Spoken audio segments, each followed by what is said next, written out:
It's amazing to realize that the powerful processor in your phone or laptop packed with billions of tiny transistors is nothing more than ordinary sand. As a computer engineering major studying microelectronics, I've learned just how complicated the journey can be for sand in its raw form to reaching advanced chips that run everything we use, from consoles to televisions to even our phones. The process for purifying that sand can be simplified into 3 major steps: purifying the silicon, building the microscopic circuits, and turning the wafer into a working microprocessor. Everything begins with silicon, which is found in quartz sand.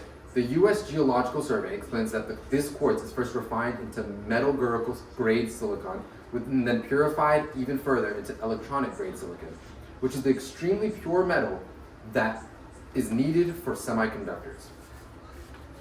Once the silicon reaches this level of purity, companies use the Krasnodar process to blow large, flawless silicon crystals. Intel reports that these crystals reach purity levels of over 9 nines, meaning 99.9999999% pure. They are sliced into thin wafers, usually less than a millimeter thick, and then polished until their surfaces are as smooth as a mirror. Even the smallest scratch or bump could ruin the delicate transistor layers that will later be built onto the wafer. Once the wafers have been prepared, the next phase begins.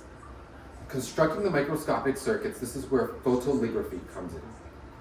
ASML, the company behind the world's most advanced lithography machines, explains that photolithography works by coating the wafer with a light-sensitive material, shining ultraviolet light through a pattern mask, and transferring that pattern onto the wafer using extreme ultraviolet, or EUV, technology. These machines can create features only 13.5 nanometers wide. That's what allows billions of transistors to fit on a single chip. And this process doesn't happen just once. TSMC notes that manufacturing a state-of-the-art processor requires repeating the cycle of coating, exposing, etching, and cleaning more than 100 times. Each round adds a new layer to the final circuit. At this point, you can look at the diagram I've included, which shows the complete lithography cycle, beginning with the wafer coating step, developing the exposed sections using the lens,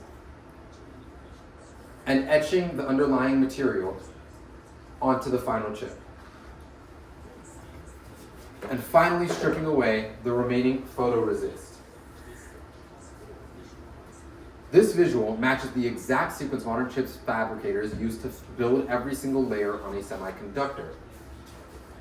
After the circuits are fully built, the wafer still needs to be turned into an actual chip. This is where cutting and packaging comes in. IEEE spectrum describes how the finished wafer is diced into hundreds of small rectangles, which are then called dies. Each die contains one complete integrated circuit.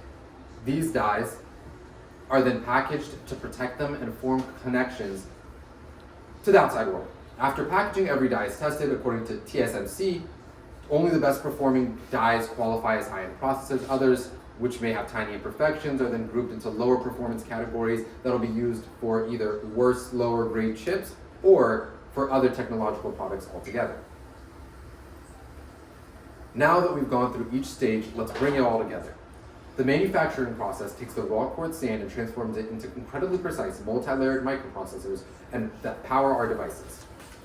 Through silicon purification, repeated photolithography cycles, and detailed packaging steps, engineers create some of the most complex structures ever built by man. Understanding how these chips made highlights that enormous amount of engineering behind every day.